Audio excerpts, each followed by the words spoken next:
നബിയന റസൂലുള്ളാഹി സ്വല്ലല്ലാഹു അലൈഹി വസല്ലമ തങ്ങൾ പറഞ്ഞതായ ഒരു യുഗത്തിലേക്ക് ഇന്നത്തെ തലമുറ എത്തിയില്ലയോ? ഹബീബുനാ റസൂലുള്ളാഹി സ്വല്ലല്ലാഹു അലൈഹി വസല്ലമ തങ്ങൾ പറയുകയാണ്, സലാസത്തുൻ ലാ യുദ്ഖിലുഹുമുൽ ജന്ന, മൂന്ന് കൂട്ടർ സ്വർഗ്ഗത്തിൽ പ്രവേശിക്കുകയില്ല എന്ന് ഹബീബ് മുഹമ്മദ് മുസ്തഫ.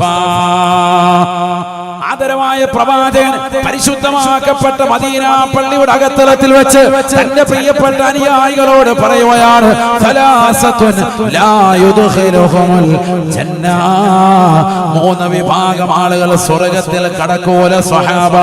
ഹബീബ് മുഹമ്മദ് മുസ്തഫ. അല്ലാഹു നമ്മളെ ആ കൂട്ടത്തിൽ നിന്ന് കാത്തു സംരക്ഷിക്കട്ടെ. ഏതൊക്കെയാണ് ആ മൂന്ന് കൂട്ടർ? ഒന്നാമതായി നബി തങ്ങൾ പറയുന്നു, അദ്ദുയൂസു. നഊദു ബില്ലാഹ്, അല്ലാഹു നമ്മളെ കാക്കട്ടെ. ദുയൂസ് എന്ന് പറഞ്ഞാൽ സ്വന്തം കുടുംബത്തിൽ അശ്ലീലതകൾ ചെയ്യുന്നതിന് യാതൊരുവിധ തടസ്സവും ചെയ്യാതെ നിലകൊള്ളുന്ന ആള്. മക്കൾ തിന്മ ചെയ്യാൻ ഒന്നും മിണ്ടുന്നില്ല. വാപ്പ ഒരു കുഴപ്പമില്ല, വലിയ വല്യാപ്പൻ, ഭയങ്കര നിസ്കാരമൊക്കെ ഉള്ള ആളാണ്. ഉമ്മ ഉണ്ട്, 5 ഹജ്ജ് ചെയ്താകുന്ന വാപ്പയുണ്ട്, 4 ഉംറ ചെയ്ത ഉമ്മമാരുണ്ട് വീട്ടിൽ. ഭയങ്കര നിസ്കാരവും ആബിദത്തുമായ ഉമ്മയാണ്. ഓൺലൈൻ മജ്ലിസുകളിലൊക്കെ സജീവമായിട്ടിരിക്കും, എല്ലാ കാര്യങ്ങളും ചെല്ലും, ദിക്ർ ചെല്ലും ഒക്കെ ഉണ്ട്. പക്ഷേ ഒരു കാര്യമില്ല, മക്കളൊക്കെ തെറ്റ് ചെയ്യുന്നതിന് പരിപൂർണമായി പിന്തുണ, മിണ്ടുന്നില്ല. അല്ലാഹു നമ്മളെ കാക്കുമാറാവട്ടെ. നബിയനാ റസൂലുള്ളാഹി സ്വല്ലല്ലാഹു അലൈഹി വസല്ലമ തങ്ങൾ പറയിപ്പിക്കുകയാണ്, അല്ലാഹുവേ പടച്ച റബ്ബേ, ഈ ദുനിയാവിൽ ദയൂസിന്റെ അഹ്ലുകാരുണ്ടാകും, അവസാന കാലഘട്ടത്തിൽ കൂടി വരുമേ. ആരാണ് ദയൂസ്? അല്ലദീ യുഖറു ഫീ അഹ്ലിഹി അൽ ഖബസ, സ്വന്തം കുടുംബത്തിൽ തെറ്റുകൾ ചെയ്യുന്നതിനെ പരിപൂർണമായി സ്ഥിരപ്പെടുത്തുന്നവരാണ്. കുടുംബാദികൾ തെറ്റ് ചെയ്യുന്നതിനെ പരിപൂർണമായി പിന്തുണ കൊടുക്കുന്നവരാണ് ദുയൂസിൻ അഹ്ലുകാർ എന്ന് ഹബീബ് മുഹമ്മദ് മുസ്തഫ. നബിയനാ റസൂലുള്ളാഹി സ്വല്ലല്ലാഹു അലൈഹി വസല്ലമ തങ്ങൾ പറയുകയാണ്, മൂന്ന് വിഭാഗം ആളുകൾ അവർ സ്വർഗ്ഗത്തിൽ പ്രവേശിക്കുകയില്ല സ്വഹാബ. സലാസത്തുൻ ലാ യുദ്ഖിലുഹുമുൽ ജന്ന, അല്ലാഹു സുബ്ഹാനഹു വ തആല സൃഷ്ടിച്ചു വെച്ചിരിക്കുന്ന പവിത്രമാക്കപ്പെട്ട സ്വർഗ്ഗം പുൽകാൻ മൂന്ന് വിഭാഗത്തിന് കഴിയുകയില്ല. ആദ്യമായി റസൂലുള്ളാഹി എണ്ണുകയാണ്, അദ്ദുയൂസ്, ഈ ദുനിയാവിൽ സ്വന്തം കുടുംബത്തിൽ തെറ്റുകൾക്ക് കളമൊരുക്കുന്ന രക്ഷിതാക്കളില്ലേ? മക്കളെ തെറ്റ് ചെയ്യുമ്പോൾ മിണ്ടാതിരിക്കുന്ന വാപ്പയില്ലേ? മകൻ തെറ്റ് ചെയ്യുമ്പോൾ പരിപൂർണമായി പിന്തുണ കൊടുക്കുന്ന രക്ഷിതാക്കളില്ലേ? ഏറ്റവും വലിയ തെറ്റുകാരാണ്, ദുയൂസാണവരെന്ന് ഹബീബ് മുഹമ്മദ് മുസ്തഫ. ഇന്നത്തെ രക്ഷിതാക്കൾ അതല്ലേ? മക്കള് തെറ്റ് ചെയ്യുമ്പോൾ മിണ്ടാതിരിക്കാൻ, കള്ളു കുടിക്കുന്നതിനോ സിനിമ കാണുന്നതിനോ സീരിയൽ ദർശിക്കുന്നതിനോ ഒരു പ്രശ്നമില്ലെന്ന് മാത്രമല്ല, വീട്ടിൽ നല്ല റാഹത്തായിട്ട് 8Kയുടെ TV വാങ്ങിച്ച്, സോണിയുടെ TV വാങ്ങിച്ച് വെച്ചിട്ട് സ്വന്തം മക്കളെയും ഭാര്യയും ഒക്കെ ചേർത്തെടുത്ത് OTT പ്ലാറ്റ്ഫോമിലൂടെ സിനിമ കണ്ടുകൊണ്ടിരിക്കുക. ഒരുമിച്ചിരിക്കാൻ ജയിലർ കാണണ്ടേ? ഒരുമിച്ചിരിക്കുക, ഇതാണ് അവസ്ഥ. അല്ലാഹു നമ്മളെ കാക്കട്ടെ. വൈകിട്ട് ഇശാ കഴിഞ്ഞിട്ട് ഇതാ പരിപാടി. എല്ലാ ദിവസവും OTT പ്ലാറ്റ്ഫോമിലൂടെ വരുന്ന സിനിമകളെല്ലാം ഒരുമിച്ചിരുന്ന് കാണുക. നെറ്റ്ഫ്ലിക്സും ഹോട്ട്സ്റ്റാറിലും ഒക്കെ വരുന്ന എല്ലാം ഇരുന്ന് റാഹത്തായിട്ട് ആചാര്യ കാണുക. പകല് ഭയങ്കര ആയത്തോ ദിവസമാണ്, രാത്രി മുഴുവൻ ഇതാ പരിപാടി. ഇശാ കഴിയുമ്പോൾ ഇതാ പരിപാടി. അല്ലാഹു നമ്മളെ കാക്കട്ടെ. പകല് 10 വരെ കണ്ടു കഴിഞ്ഞാൽ ആയത്തോ ദിവസവും ഓതി ഭയങ്കര പഠിപ്പിക്കാറ്. രാത്രി ആയി കഴിഞ്ഞ ഇശ കഴിഞ്ഞിട്ട് പെൺമക്കളെയും മക്കളെയൊക്കെ ചേർത്തിരുത്തിയിട്ട് സിനിമ കാണാണ്, പടം കാണാം. ഇങ്ങനത്തെ ആളുകളുണ്ട്. അദ്ദുയൂസ്, സ്വന്തം വീട്ടിൽ തെറ്റിന് കളമൊരുക്കുന്നവനാണ് അവനെന്ന് ഹബീബ് മുഹമ്മദ് മുസ്തഫ. തെറ്റ് ചെയ്യുക മാത്രല്ല, ഒറ്റയ്ക്കിരുന്ന് തെറ്റ് ചെയ്യല്ല, സ്വന്തം മക്കൾ തെറ്റ് ചെയ്യുമ്പോ, ഭാര്യ തെറ്റ് ചെയ്യുമ്പോ, കുടുംബം തെറ്റ് ചെയ്യുമ്പോ മിണ്ടാതിരിക്കുന്നവൻ. അങ്ങനെയാണല്ലോ ഇപ്പൊ കല്യാണമൊക്കെ വരുമ്പോ കാണിക്കുന്ന പേക്കൂത്തുകൾ. വലിയ ഹാജിയാരുടെ വീട്ടിലായി നടക്കുന്നത്. ഭയങ്കര ആയത്തോദീസും അല്ലെങ്കിൽ എപ്പോഴും ഓതിക്കൊണ്ടിരിക്കുന്ന ആളാ. 10 മിനിറ്റ് പ്രസംഗിക്കാൻ കൊടുത്ത ആയത്തോദീസും നിരവധി. പക്ഷെ സ്വന്തം മകളുടെ കല്യാണം വന്നപ്പോ എല്ലാം മാറി. പണമുള്ളവൻ പേക്കൂത്തുകൾക്കിന്നടിമയാ, കല്യാണമത് നടമാടുവാനൊരു വേദിയാ. പണമുള്ളവൻ പേക്കൂത്തുകൾക്കിന്നടിമയായ, കല്യാണമത് നടമാടുവാനൊരു വേദിയാ.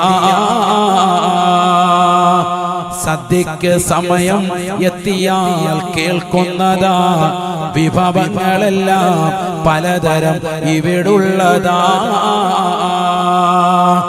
ബിരിയാണി വേണ്ടവർ പോകണേ തെക്കോട്ട്, നെയ്ച്ചോറിനാഗ്രഹമുള്ളവർ വടക്കോട്ട്. വെറും ചോറും കറിയും പ്രഥമനും കിഴക്കോട്ട് പോകേണ്ടതാണ്, കൈ കഴുകുവാൻ താഴോട്ട്. ആർക്കെവിടെയും കടക്കാം, നോക്കാം, രസിക്കാം. സ്ത്രീകൾക്ക് സ്വർഗം തന്നെയായി കണക്കാക്കാം. തഴവാ ഉസ്താദിന്റെ വരികളാണ്. 25 വർഷമായി മഹാനുഭാവൻ മരണപ്പെട്ടു പോയിട്ട് അതിനും എത്രയോ കൊല്ലം മുമ്പ് അൽ മവാഹിബുൽ ജരീൽ എഴുതി വെച്ചതാകുന്ന വരികളാണ്. പക്ഷെ നമ്മുടെ നാട്ടിലേക്ക് ചേർത്ത് നോക്കിയിട്ട് ഈ കാലഘട്ടത്തിൽ പ്രസക്തമായ വരികളാണ്. പണമുള്ള ആളുകൾ സ്വന്തം മക്കളുടെ കല്യാണങ്ങൾ വരുമ്പോ പേക്കൂത്തുകൾ കടിമപ്പെടുന്നതായ യുഗമാണ്. പണമുള്ള ആള് പണത്തിന്റെ പെരുപ്പം നാട്ടുകാരെ കാണിക്കുന്നത് എപ്പോഴാണ്? മകളുടെ കല്യാണം വരാൻ നോക്കിയിരിക്കാം. അപ്പോഴാണ് നാട്ടുകാരെ മുഴുവൻ അറിയിക്കുക. 5 ദിവസത്തെ കല്യാണം, മഞ്ഞ കല്യാണം, പച്ച കല്യാണം, അങ്ങനെ ഇങ്ങനെ JCB കൊണ്ടുവരല്, എല്ലാ പരിപാടിയും. ബൊഫെ പരിപാടി, പാശ്ചാത്യരുടെ എല്ലാ പരിപാടികളും ഇവിടെ ഉണ്ട്. അടിച്ചുപൊളി കല്യാണം, 4-5 ദിവസമാണ്. നാട്ടുകാരെ മുഴുവൻ വിളിക്കാൻ. അവസാനം നാട്ടുകാരൊക്കെ എന്തിട്ടോ ഭക്ഷണം തികയുന്നുമില്ല. അതാ രസം. ഇങ്ങനെ അടിച്ചുപൊളി കല്യാണം നടത്തുന്നവന്റെ മിക്കവന്റെ വീട്ടിൽ എന്ത് തികയുന്നില്ല? ഭക്ഷണം തികയുന്നില്ല. കാരണം ബറക്കത്തില്ല. ചെലവ് ചുരുക്കിയിട്ട് നടത്തുന്ന നിക്കാഹിലാണ് ബറക്കത്തെന്ന് ഹബീബ് മുഹമ്മദ് മുസ്തഫ. ഇന്ന് മലബാറിന്റെ മക്കളൊക്കെ കല്യാണം പൂരപ്പറമ്പുകളാക്കി മാറ്റുകയാണ്, സിനിമാ സ്റ്റൈലാക്കി മാറ്റുകയാണ്. വലിയ വലിയ പണച്ചാക്കുകൾ പോലും പാവപ്പെട്ടവരെ പേടിപ്പിക്കുന്ന നിലയ്ക്കുള്ള കല്യാണ മാമാങ്കം ഇന്ന് കാണിക്കുകയാണ്. പണത്തിൻ്റെതാകുന്ന പെരുപ്പം അള്ളാഹുവിനെ മറന്നുകൊണ്ട് ധൂർത്തും ദുർവ്യവും നടത്തുകയാണ്. ഒരു പിടുത്തം വരും. കോവിഡ് നമുക്ക് മുന്നിലുണ്ട്. അള്ളാഹുവിന്റെ പള്ളി പോലും അടയ്ക്കപ്പെട്ടതാകുന്ന സാഹചര്യം നമുക്കുണ്ട്. പ്രശ്നങ്ങൾ വന്ന് പറയാനുള്ള കോടതിയാകുന്ന പടച്ചറപ്പിന്റെ ഭവനങ്ങൾ പോലും അടച്ചുപൂട്ടപ്പെട്ട് ഉത്തമകൾ പോലും ഇല്ലാതാകുന്ന ഒരു കാലഘട്ടം നമുക്ക് മുമ്പിൽ ഉണ്ടായിട്ടുണ്ട്.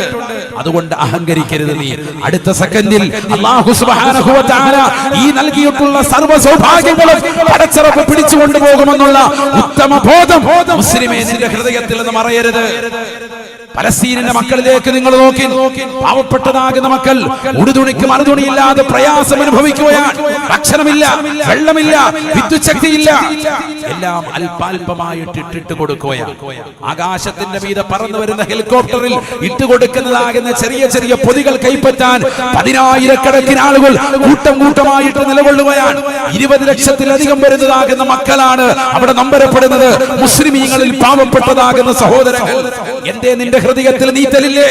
എന്തേ നിന്റെ ഹൃദയത്തിൽ അല്ലാഹുവിനെ കുറിച്ചുള്ള ഭയപ്പാടില്ലേ? നിനക്ക് പടച്ചിറപ്പ് നൽകിയതാകുന്ന സമ്പത്തിൽ നീ അഹങ്കരിക്കുകയാണ്. നീയും നിന്റെ ഭാര്യയും നിന്റേതാകുന്ന മക്കളും കുടുംബവും പടച്ചിറപ്പിനെ മറന്നിട്ട് സുഖലോലുപതയിൽ പുതച്ചു മൂടി കടന്നുറങ്ങുകയാണ്. സുബഹിയുടെ ബാങ്ക് മുടങ്ങുമ്പോ പള്ളിയുടെ മിനാരങ്ങളിൽ നിന്ന് ഹയ്യ അലൽ സ്വലാഹ്, ഹയ്യ അലൽ ഫലാഹ്, നമസ്കാരത്തിന് വരൂ, വിജയത്തിലേക്ക് വരൂ എന്ന് വിളിച്ചിട്ട് പുതച്ചു ഉറങ്ങുന്ന മനുഷ്യ, ഒരു പിടുത്തം നിനക്കുണ്ടാവും. നീ ചിന്തിക്കണം. ഒരു സെക്കൻഡിൽ നീ അതിനെ ചിന്തിക്കണം. ഇന്നല്ലെങ്കിൽ നാളെ അള്ളാഹു നിന്നെ കൊണ്ടുപോകും. മാരകമാകുന്ന വിപത്ത് അള്ളാഹു നൽകും. നിനക്ക് അഹങ്കാരമാണ് സമ്പത്ത് കൂടി പോയതിന്റെ പേരിൽ. പ്രവാസ ലോകത്ത് പോയിട്ട് 10 ചിക്കിലി ഒക്കിച്ചു കൊണ്ടുവരുമ്പോ നാട്ടിലുള്ള ഉസ്താദുമാരും ഉലമാക്കളും മുത്തഅല്ലിമീങ്ങളും നിനക്ക് വേണ്ടി സ്വന്തം കുടുംബവും പ്രാർത്ഥിച്ചു കിട്ടിയതാകുന്ന സമ്പാദ്യം, അള്ളാഹു നിനക്ക് ഔദാര്യമായി നൽകിയ സമ്പാദ്യം, അതിവിടെയുള്ള പാവപ്പെട്ടവന്റെ മുന്നിൽ അഹന്ത കാണിക്കാനും അഹങ്കാരം കാണിക്കാനും ഉള്ളതല്ല. കല്യാണത്തിന്റെ പേരിൽ പേക്കൂത്തുകൾക്ക് അടിമപ്പെടുകയാണ് മുസ്ലിം സമുദായം. പല രീതിക്കുള്ള ഡ്രസ്സുകളാണ്, ഡ്രസ് കോഡുകളാണ്, വ്യത്യസ്തമാകുന്ന ആഹാര പദാർത്ഥങ്ങളാണ്. എന്തെല്ലാം ഭക്ഷണങ്ങളാണ്. അതൊക്കെ ബൊഫേ സംസ്കാരവുമായി മാറി. വരുന്നവരൊക്കെ വന്ന് യാചിച്ച് വന്നെടുക്കണം. പ്ലേറ്റ് എടുത്തുകൊണ്ട് ഇങ്ങനെ പോകണം. വിളിച്ച് ക്ഷണിച്ചിട്ടാ വന്നത്. അവസാനം ഇവിടെ വന്നിട്ട് യാചനയാണ്. അപ്പൊ അവനിങ്ങനെ ഒരു കോഴിക്കറി. എന്താണ് ഈ സൽക്കാരം കൊണ്ട് ഉദ്ദേശിക്കുന്നത്? അള്ളാഹു നമ്മളെ കാക്കട്ടെ. എന്നിട്ട് 10,000-കണക്കിന് ആളുകളെ വിളിക്കുക. അവസാനം ഒരു 5,000 പേർക്ക് ഭക്ഷണം കിട്ടുന്നില്ല. എന്താ? ബർക്കത്തില്ല. ഇതാണ് മിക്ക സ്ഥലങ്ങളിൽ നടക്കുന്നത്. ബർക്കത്തില്ല. നബി തങ്ങൾ പറഞ്ഞു, ഇന്ന അഅ്ളമൻ നിക്കാഹി ഐസറഹു മുഅനതൻ. ചെലവ് ചുരുക്കിയിട്ട് നടത്തുന്ന നിക്കാഹുണ്ടോ അതിൽ ബർക്കത്തുണ്ട്. ഹബീബ് മുഹമ്മദ് മുസ്തഫ. എങ്ങനെ ചെലവ് ചുരുക്കാൻ പറ്റും? വിളിച്ചില്ലേ പ്രശ്നം. കല്യാണത്തിൻ്റെതാകുന്ന ആലോചന വരുമ്പോഴേ തന്നെ പറഞ്ഞില്ലെങ്കിൽ പ്രശ്നം. എല്ലാം പിണക്കങ്ങളാണ്. പിണങ്ങാൻ നോക്കിയിരിക്കുകയാണ് ഇന്നത്തെ തലമുറകൾ, പ്രത്യേകിച്ച് സ്ത്രീ വിവാഹം. സ്ത്രീകൾ അങ്ങനെ തന്നെ അതിനുവേണ്ടി തന്നെ ഒരുങ്ങിയിരിക്കാൻ. നമ്മളെ വിളിച്ചിട്ടില്ല. ഇതാണ് ആണുങ്ങളും പുറകിലല്ല. ഇനി ഒരാണ് നന്നായാൽ തന്നെ പെണ്ണുങ്ങൾ പുറകിൽ നിന്ന് സൂചി കൊടുക്കുകയാണ്. തലയണ മന്ത്രം. അവിടെ പോരുത്, കാരണം അവര് നമ്മളെ അങ്ങോട്ട് ഒന്നാൾ ക്ഷണിച്ചിട്ടില്ല എന്ന് പറയുന്ന ഒരവസ്ഥ. എന്തിനാണ് നമ്മൾ ഇങ്ങനെ ജീവിക്കുന്നത്? ഇങ്ങനെ പിണങ്ങി കഴിയാനുള്ളവരാണോ നമ്മൾ? മുസ്ലിമീങ്ങൾ എന്തിനാണ് ഇങ്ങനെ പിണങ്ങുന്നത്? ഇണക്കം വെക്കണ്ടേ? മനുഷ്യൻ അവരുടെ തിരക്ക് കാരണം വിട്ടുപോയിട്ടുണ്ടാകും. ഒരു കല്യാണത്തിന് വിളിച്ചില്ലെന്ന് കരുതി നീ എന്തിനാണ് ഇങ്ങനെ പിണങ്ങി ജീവിക്കുന്നത്? എവിടെയാണ് നമ്മുടെ തലമുറ എത്തുന്നത്? നീ എന്ത് ഭക്ഷണം കണ്ടിട്ടില്ല? ഇപ്പോഴും നീ ദാരിദ്ര്യത്തിന്റെ കഥ പറയുകയാണോ? നബിയനാ റസൂലുള്ളാഹി സ്വല്ലല്ലാഹു അലൈഹി വസല്ലമ തങ്ങൾ പറയുകയാണ്, പരിശുദ്ധമായ ഖുർആൻ ഓതിക്കൊണ്ട് ഓർമ്മപ്പെടുത്തുകയാണ്, വലാ തുബദ്ദിറ തബ്ദീറാ വലാ തുബദ്ദിറ തബ്ദീറാ ഇന്നൽ മുബദ്ദിരീൻ കാനൂ ഇഖ്വാന الشياطين وكان الشيطان للإنسان كفورا. പരിശുദ്ധമായ ഖുർആനിലൂടെ അല്ലാഹു ഓർമ്മപ്പെടുത്തുകയാണ്, വലാ തുബദ്ദിറ തബ്ദീറാ. നീ ദുർത്തും ദുർവയവും നടത്തരുതേ. ദുനിയാവിൽ നിന്റെ സമ്പത്തിൽ പ്രത്യേകമായ ശ്രദ്ധയുണ്ടാവണേ. അല്ലാഹു നിനക്ക് നൽകിയ സമ്പത്താണ്. ഈ സമ്പത്തിൽ നാളെ ചോദ്യമുണ്ടാകും. അതുകൊണ്ട് ഈ ദുനിയാവിൽ നീ ദൂർത്തും ദുർവയവും അരുതേ. ഇന്നൽ മുബദ്ദിരീന കാനൂ ഇഖ്വാന ശയാത്തീൻ. ഈ ദുനിയാവിൽ അടിച്ചുപൊളി കല്യാണങ്ങൾ നടത്തി ദൂർത്ത് നടത്തുന്നവരെ, ദുർവയം ചെയ്യുന്നവരെ നിങ്ങൾ പിശാചിന്റെ സഹോദരങ്ങളാണ് എന്ന് വിശുദ്ധമായ ഖുർആൻ. ശൈത്താനിന്റെ വക്താക്കളാണവർ, പിശാചിന്റെ സഹോദരങ്ങളാണ്. കുമ്മന ഉസ്താദിന്റെ വാക്കല്ല, പരിശുദ്ധ ഖുർആനാണ്. ഖുർആനാണ്. ഇന്നൽ മുബദ്ദിരീന കാനൂ ഇഖ്വാന ശയാത്തീൻ. ദൂർത്തും ദുർവയവും നടത്തിക്കൊണ്ട് കല്യാണങ്ങൾ നടത്തുന്നവരെ, ചെലവ് നടത്തുന്നവരെ, ആ രീതിയിൽ ജീവിതം കൊഴിപ്പിക്കുന്നതായ ആളുകളെ അവർ പിശാചിന്റെ സഹോദരങ്ങളാണ് എന്ന് വിശുദ്ധമായ ഖുർആൻ. പിശാചിന്റെ സഹോദരങ്ങളാണെന്ന് അല്ലാഹു പറയുകയാണ്. അല്ലാഹു നമ്മളെ കാക്കട്ടെ. നമ്മുടെ മക്കളും അതിൽ ഉൾപ്പെടാൻ ആഗ്രഹിക്കാൻ. ഇന്നത്തെ ചെയ്തികൾ അങ്ങനെയാണ്. അതുകൊണ്ട് ശരിക്കും തൗബ ചെയ്തോ. സമ്പത്തുള്ള ആളുകൾ അശ്ലീലമാക്കപ്പെട്ട രീതിയിൽ ചെലവഴിച്ചിട്ടുണ്ടെങ്കിൽ അള്ളാഹുവിനോട് തൗബ ചെയ്യും. തൗബയുടെ വാതിൽ ഇപ്പോൾ അടഞ്ഞിട്ടില്ല. മരണത്തിന് മുമ്പ് തൗബ ചെയ്യും. ഈ സമയത്ത് തന്നെ കണ്ണീരൊലിപ്പിക്കുന്ന അള്ളാഹുവെ അറിവില്ലായിരുന്നു, അറിയാതെ എന്റെ ജീവിതത്തിൽ അങ്ങനെയൊക്കെ അനാവശ്യമായ മേഖലയിൽ ചെലവഴിച്ചു പോയിട്ടുണ്ട്. ഈ പുറത്തു തരണേ നാഥാ ചോദിക്കുന്നു. ഇല്ലെങ്കിൽ ആഖിറത്തിൽ അദാബാണ്. നബിയനാ റസൂലുള്ളാഹി സ്വല്ലല്ലാഹു അലൈഹി വസല്ലമ തങ്ങൾ ഓർമ്മപ്പെടുത്തിയതല്ലയോ, ലാ തസാലു ഖദമ അബ്ദിൻ ഹത്താ യുസ്അല അൻ അർബഈൻ. നാല് കാര്യങ്ങളെ കൊണ്ട് ചോദിച്ചിട്ടല്ലാതെ മഹ്ശറിലേക്ക് വെച്ച കാല് അല്ലാഹു അനക്കാ പറ്റൂല. അല്ലാഹു നിന്നെ കൊണ്ട് അനക്കിക്കൂല. ഈ ദുനിയാവിൽ അടിച്ചുപൊളി ജീവിതം നയിച്ചവനല്ലേ, നാളെ ആഖിറത്തിൽ അല്ലാഹുവിന്റെ ദർബാറിലെത്തുമ്പോ 4 ചോദ്യങ്ങൾ അല്ലാഹു ചോദിക്കുകയാണ്. ആ ചോദ്യങ്ങൾക്ക് മറുപടി പറയാതെ മഹ്ശറിലേക്ക് വെച്ച കാല് ഒന്ന് മുമ്പോട്ടോ പിറകിലോട്ടോ വലത്തോട്ടോ ഇടത്തോട്ടോ അനക്കാ പറ്റൂലയെന്ന് ഹബീബായ റസൂലുള്ളാഹി സ്വല്ലല്ലാഹു അലൈഹി വസല്ലം. മഹ്ശറയിൽ വെച്ച കാല് അനക്കാൻ പറ്റൂല. എവിടെയാ മഹ്ശറ? എവിടെയാ മഹ്ശറ? മൈമൂന ബീവി റളിയല്ലാഹു തആല അല്ലാഹുവിന്റെ റസൂലിന്റെ പ്രിയപ്പെട്ട ഭാര്യയാണ്. യാ റസൂലല്ലാഹ് അഫ്തിനാ അനിൽ ബൈത്തുൽ മഖ്ദസി. പരിശുദ്ധമാക്കപ്പെട്ടതായ ഫലസ്തീനിലേതാകുന്ന ജെറുസലേമിലുള്ള മസ്ജിദുൽ അഖ്സയെ കുറിച്ചൊന്ന് പറഞ്ഞു തരുമോ റസൂലേ, ഒന്നറിയിക്കുമോ ഹബീബേ? ആദരവായ പ്രവാചകന്റെ പ്രിയപ്പെട്ട ഭാര്യയായ അവസാന ഭാര്യയായി പ്രവാചകന്റെ അടുക്കലേക്ക് കടന്നു വന്നതായ മൈമൂന ബീവി റളിയല്ലാഹു അൻഹ ചോദിക്കുകയാണ്, അഫ്തിനാ അനിൽ ബൈത്തുൽ മഖ്ദസ്. പരിശുദ്ധമാക്കപ്പെട്ട ഫലസ്തീനിലെ മൂന്നാമത്തെ ഹറമായ ഒന്നാം ഖിബലയായി മുസ്ലിമീങ്ങൾക്ക് റസൂലുള്ളാഹി അടയാളപ്പെടുത്തിയ പവിത്രമാക്കപ്പെട്ട മസ്ജിദുൽ അഖ്സയെ കുറിച്ച് ഒന്ന് പറഞ്ഞു തരുമോ റസൂലേ, ഒന്നറിയിച്ചു നൽകുമോ ഹബീബേ? ഫഖാല റസൂലുള്ളാഹി സ്വല്ലല്ലാഹു അലൈഹി വസല്ലം, അല്ലാഹുവിന്റെ റസൂൽ ഉടനെ മറുപടി നൽകുകയാണ്, യാ മൈമൂന, എന്റെ പ്രിയപ്പെട്ട ഭാര്യയാകുന്ന മൈമൂന, നീ എന്നോട് ചോദിച്ചത് കൊണ്ട് പറയുകയാണ്, ഹിയ അർളുൽ മഹ്ശരി വ അർളുൽ മൻശരി. ഇസ്രാഫീൽ അലൈഹിസ്സലാമിന്റെ മൂന്നാമത്തെ ഊത്തോടുകൂടി സൂറന്ന കാഹളത്തിലൂടെ ഊത്ത് കടന്നു വരുമ്പോ ജനങ്ങളെ ഖബർ വിളന്നുകൊണ്ട് ഓടുന്നത് മഹ്ശർ അവിടെയാണ്. ഫലസ്തീൻ എന്ന് പറയുന്നതാകുന്ന ഈ ദുനിയാവിലുള്ള സ്ഥലം നാളെ മഹ്ശറയായി മാറ്റപ്പെടുമേ എന്ന് ഹബീബ് മുഹമ്മദ് മുസ്തഫ അല്ലാഹുവിന്റെ റസൂൽ പറയുകയാണ്. തിരുവേഗപ്പറയിലുള്ള പ്രിയപ്പെട്ട ചെറുപ്പക്കാരാ, പ്രിയപ്പെട്ട ഉമ്മമാരെ, കാതുകൊടുത്തുകൊണ്ട് കേൾക്കണേ, പഠിക്കേണ്ട വചനമാണ്. എന്തിനാണ് മുസ്ലിമീങ്ങൾ ഫലസ്തീനിലെ തെരുവോരങ്ങളിൽ പിടഞ്ഞു വീഴുന്ന പാവപ്പെട്ട മക്കൾക്ക് വേണ്ടി ഇത്രയേറെ പ്രാർത്ഥിക്കുന്നത്? എന്തിനാണ് ഉസ്താദുമാർ വാദോരാതെ ഫലസ്തീനെ പുകഴ്ത്തുന്നത്? എന്തിനാണ് അതിനുവേണ്ടി ഐക്യദാർഢ്യം പ്രഖ്യാപിച്ച് മുസ്ലിം സമുദായത്തിന്റെ മക്കൾ തെരുവിലിറങ്ങിക്കൊണ്ട് ജാഥ നടത്തുന്നത്? മുസ്ലിമിന് ഏറ്റവും ബന്ധപ്പെട്ട സ്ഥലമാണ് ഫലസ്തീൻ എന്ന് തിരിച്ചറിയണേ. അല്ലാഹുവിന്റെ റസൂൽ പറയുകയാണ്, മൈമൂന ബീവി ഹിയ അർളുൽ മഹ്ശരി വ അർളുൽ മൻശരി. നാളെ ജനങ്ങളെ ഇസ്രാഫീൽ അലൈഹിസ്സലാമിന്റെ മൂന്നാമത്തെ ഊത്തങ്ങോട് കടന്നു വരുമ്പോ ഖബറിൽ നിന്ന് ജനങ്ങളെ കൊണ്ടുപോകുന്ന സ്ഥലമാണ്, മഹ്ശറയാണ്, ബൈത്തുൽ മുഖദ്ദസിന്റെ പരിസരമെന്ന് ഹബീബ് മുഹമ്മദ് മുസ്തഫ. നാളത്തെ മഹ്ശറ അവിടെയാണെന്ന് ഹബീബ് മുഹമ്മദ് മുസ്തഫ. ഹിയ അർളുൽ മഹ്ശർ വ അർളുൽ മൻശർ. ജനങ്ങളെ ഒരുമിച്ച് കൂട്ടുന്ന സ്ഥലം അവിടെയാണ്. അല്ലാഹു മനസ്സിലാക്കാൻ തൗഫീഖ് തരട്ടെ. മനസ്സിലായിക്കോ, നിസാരമാക്കപ്പെട്ടതായ ഒരു സ്ഥലമല്ല അർളു ഫിലസ്തീൻ. ഫലസ്തീനിന്റെ മണ്ണെന്ന് പറയുന്നത് നമുക്ക് അത്രയേറെ ബന്ധപ്പെട്ട ഹൃദയബന്ധമുള്ളവാകുന്ന ഒരു സ്ഥലമാണ്. നബിയനാ റസൂലുള്ളാഹി സ്വല്ലല്ലാഹു അലൈഹി വസല്ലം തങ്ങൾ പറയുകയാണ്, ആ മഹ്ശറ എന്ന് പറയുന്നത് നിസാരമല്ല. ثم نفخ فيه أخرى فإذا هم قيام ينظرون. ഇസ്രാഫീൽ അലൈഹിസ്സലാം സൂറന്ന കാഹളത്തിലൂടെ മൂന്നാമത്തെ ഊത്തങ്ങോട് ഊതുമ്പോ ജനങ്ങൾ ഖബർ പിളർന്നുകൊണ്ട് ഓടുന്ന സ്ഥലമാണ്, മഹ്ശറയാണ്, ഫിലസ്തീനിന്റെ മണ്ണ് എന്ന് ഹബീബ് റസൂലുള്ളാഹി.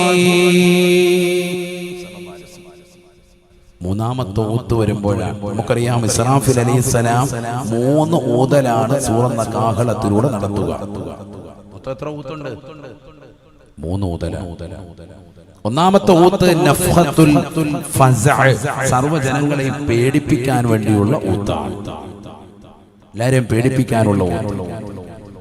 ويوم ينفخ في الصور ففزع من في السماوات ومن في الأرض إلا ما شاء الله إلا ما شاء الله. പരിശുദ്ധമായ ഖുർആനിലൂടെ അല്ലാഹു ഓർമ്മപ്പെടുത്തുകയാണ്, ഇസ്രാഫീൽ അലൈഹിസ്സലാം സൂറന്ന കാഹളത്തിലൂടെ പ്രഥമ ഊത്ത്, ആദ്യത്തെ ഊത്തങ്ങോട് ഊതുമ്പോ ആകാശഭൂമികളിലുള്ള സർവ്വ സൃഷ്ടിജാലങ്ങളും പേടിക്കുകയാണ്. ആദ്യത്തെ ഊത്തതാണ്, എല്ലാവരെയും പേടിപ്പിക്കാനുള്ള ഊത്താണ്. അതാണ് സൂറത്തുൽ ഹജ്ജിലും മറ്റ് സൂറത്തുകളിലുമൊക്കെ അല്ലാഹു പറഞ്ഞത് ഖിയാമത്ത് നാളിന്റെ ഭയാനകതയെക്കുറിച്ച്. വല്ലാത്ത രംഗമാണ്. يا أيها الناس اتقوا ربكم إن زلزلة الساعة شيء عظيم يوم ترونها تذهل كل مرضعة عما أرضعت وتضع كل ذات حمل حملها وترى الناس سكارى وما هم بسكارى ولكن عذاب الله شديد. പരിശുദ്ധമായ ഖുർആൻ സൂറത്തുൽ ഹജ്ജിന്റെ തുടക്കത്തിൽ തന്നെ അല്ലാഹു ലോകാവസാനത്തിന്റെ ഭീകരതയെ ഓർമ്മപ്പെടുത്തുകയാണ്. ഇന്നല്ലെങ്കിൽ ഈ ലോകം നശിക്കാനുള്ളതാണ്. ഇന്ന് ശാസ്ത്രലോകം തന്നെ അംഗീകരിച്ച വസ്തുതയല്ലയോ? അല്ലയോ ജനങ്ങളെ, അല്ലാഹു സുബ്ഹാനഹു വ തആല ഖുർആനിലൂടെ വിളിക്കുകയാണ്, യാ അയ്യുഹന്നാസ്, അല്ലയോ മനുഷ്യ മക്കളെ, മാനവകുലമേ, ഇത്തഖൂ റബ്ബക്കും, നിങ്ങൾ ഈ ലോകത്തിന്റെ തമ്പുരാനായ ജഗന്നിയന്താവായ പരിപാലകനായ സർവേശ്വരനായ പടച്ച റബ്ബിനെ പേടിച്ച് ജീവിക്കണേ. ഇന്ന സൽസലത്തസ്സാഅ ശൈഉൻ അളീം, ലോകാവസാനം അത് ഭീകരമാണ്, ഭീകരമാ. ജനങ്ങളെ മഹ്ശറിലേക്ക് തെളിക്കുന്നത് ഉൾപ്പെടെ ലോകാവസാനത്തിന്റെ ഭീകരത വലുതാണ്, വലുതാണ്. യൗമ തറൗനഹാ تذهل كل مرضعة عما أرضعت. മുലയൂട്ടിക്കൊണ്ടിരിക്കുന്ന മാതാവ് തന്റെ പ്രിയപ്പെട്ട കുഞ്ഞിനെ മാറോട് ചേർത്ത് പിടിച്ചുകൊണ്ട് മുലപ്പാൽ ചുരത്തി കൊടുത്തുകൊണ്ടിരിക്കുമ്പോ ഇസ്രാഫീൽ അലൈഹിസ്സലാമിന്റെ ഒന്നാമത്തെ സൂറന്ന കാഹളത്തിലൂടെ കടന്നു വരുമ്പോ മാറോട് ചേർത്ത് പിടിച്ച കുഞ്ഞിനെ ദൂരേക്ക് വലിച്ചെറിയുമെന്ന് വിശുദ്ധമായ ഖുർആൻ. നഊദു ബില്ലാഹ്, നഊദു ബില്ലാഹ്.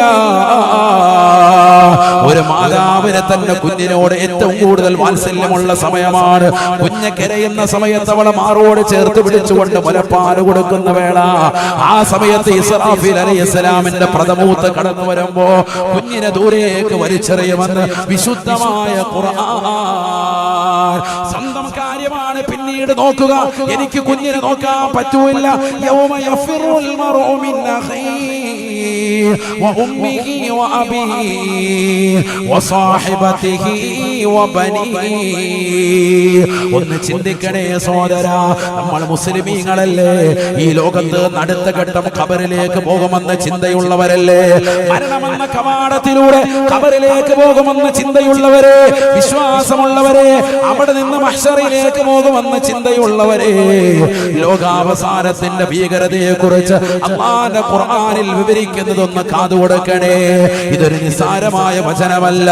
പരിശുദ്ധമായ ഖുർആനിലൂടെ റസൂലുള്ളാഹിയോട് പറയുകയാണ്, നബിയേ, നബിയേ, അന്ന് നേരിട്ട് തങ്ങൾക്ക് കാണാൻ സാധിക്കും റസൂലേ, മുല കൊടുത്തുകൊണ്ടിരിക്കുന്ന ഉമ്മമാരെ തന്റെ മക്കളെ ദൂരേക്ക് വലിച്ചെറിയുന്നതായി കാണാൻ പറ്റുമെന്ന് വിശുദ്ധമായ ഖുർആൻ. തീർന്നില്ല, തീർന്നില്ല. വതദഉ കുല്ലു ദാതി ഹംലിൻ ഹംലഹാ. ഗർഭിണികളായ സഹോദരിമാർ തന്റെ ഗർഭസ്ഥ ശിശുവിനെ വയറ്റിലിട്ടുകൊണ്ടിട്ട് നടക്കുന്നതാകുന്ന വേളയിൽ അതാ സൂറന്ന കാഹളത്തിന്റെ ഊത്ത് കേൾക്കുകയാ. 4 മാസമേ 5 മാസമേ ആയിട്ടുള്ളൂ. കുഞ്ഞിന് റൂഹ് ഊതപ്പെട്ടിട്ടേയുള്ളൂ. ആ കുഞ്ഞിനെ പ്രസവിച്ച് പോകുകയാണ്. ഭീകരമാകുന്ന ശബ്ദം കേട്ടിട്ടെന്ന് വിശുദ്ധമായ ഖുർആൻ. ഇസ്രാഫീൽ അലൈഹിസ്സലാമിന്റെ ഊത്തിന്റെ ആഘാതത്താൽ ഗർഭത്തിൽ കിടക്കുന്ന കുഞ്ഞിനെ പ്രസവിച്ചു പോകുമേ, പ്രസവിച്ചു പോകുമേ. അത്രമാത്രം ഭീകരമാകുന്ന അവസ്ഥയാണ്. അല്ലാഹുവിന്റെ ഖുർആൻ പറയുകയാണ്, വതറന്നാസ സുകാറാ. ജനങ്ങൾ മുഴുവൻ കള്ളു കുടിച്ചവനെ പോലെ, മതോന്മത്തനായവനെ പോലെ, ലഹരി നുണഞ്ഞുകൊണ്ട് മതോന്മത്തനായവനെ പോലെ ലക്കും ലകാനമില്ലാതെ നടക്കുന്നതായി കാണും റസൂലേ. പക്ഷേ വമാഹും ബിസുകാറാ, അവരാരും തന്നെ മദ്യപിച്ചിട്ട് മതോന്മത്തനായവരല്ല. വലാകിൻ അദാബല്ലാഹി ശദീദ്. ഈ ലോകത്തിന്റെ തമ്പുരാനായ പടച്ച റബ്ബിന്റെ ശിക്ഷ നാളെ മഹ്ശറിലേക്ക് കൊണ്ടുവന്നുകൊണ്ടുള്ള ശിക്ഷ 1000 വർഷങ്ങൾ കൊണ്ട് കത്തിക്കപ്പെട്ട 3000 വർഷം നിരന്തരമായി കത്തിക്കപ്പെട്ട നരകത്തിന്റെ ചൂട്, ആ നരകത്തിന്റെ നിശ്വാസം, ആ നരകത്തിന്റെ ഭീകരമാകുന്ന കാഴ്ചകൾ കൺമുന്നിൽ ഇനി കാണുമല്ലോ എന്നോർത്തുകൊണ്ട് ദുനിയാവിൽ രസാനുഭൂതി ഗ്രഹിച്ച് കള്ളു കുടിച്ച് വിചരിച്ച് സിനിമ കണ്ട് സീരിയൽ ദർശിച്ച് മോശപ്പെട്ട ബ്ലൂ ഫിലിമുകൾ കണ്ടുകൊണ്ട് ഹറാമായ തലത്തിലേക്ക് ശരീരത്തെ കൊണ്ടു നടന്നതായ ചെറുപ്പക്കാരനാണ്, കാമുകിയുമായി രസിച്ചതാകുന്ന ചെറുപ്പക്കാരനാണ്, കാമുകനുമായി പ്രളയത്തിൽ അകപ്പെട്ടു പോയതാകുന്ന സഹോദരിയാണ്. ഭീകരമാകുന്ന ലോകാവസാനത്തിന്റെ ശബ്ദത്തിന്റെ ആഘാതത്താൽ അവൾ പേടിച്ച് വിറച്ചുകൊണ്ട് ഓടുകയാണ്. ലക്കം ലഗാനമില്ലാതെ ജനങ്ങള് കള്ളു കുടിച്ചുകൊണ്ട് മതോന്മത്തനായവനെ പോലെ തെക്കോട്ടും വടക്കോട്ടും ഓടുകയാണ്. അല്ലാഹുവിന്റെ റസൂല് പറയുകയാണ്, വലാകിൻ അദാബല്ലാഹി ശദീദ്. അല്ലാഹുവിന്റെ കഠിനമായ ശിക്ഷ ഓർത്തുകൊണ്ടാണ് റസൂലേ അവര് ഓടുന്നത് എന്ന് വിശുദ്ധമായ ഖുർആൻ. 40 കൊല്ലം ആ ഓട്ടം തുടരുമെന്ന് ഹബീബ് മുഹമ്മദ് മുസ്തഫ. എത്ര നാളാണ്? ഒന്നാമത്തെ ഊത്തിന്റെ ഭീകരത 40 കൊല്ലമാണ്. മനസ്സിലാക്കണം, നിസാരമല്ല. സൂറന്ന കാഹളത്തിലൂടെയുള്ള ഊത്ത്. നബിയനാ റസൂലുള്ളാഹി സ്വല്ലല്ലാഹു അലൈഹി വസല്ലം തങ്ങളുടെ അടുക്കലേക്ക് ജാഅ റജുലുൻ ഇലാ റസൂലില്ലാഹി സ്വല്ലല്ലാഹു അലൈഹി വസല്ലം, അല്ലാഹുവിന്റെ റസൂലിന്റെ അടുക്കൽ വന്നുകൊണ്ട് ചോദിക്കുകയാണ്, മസ്ഊറു യാ റസൂലല്ലാഹ്,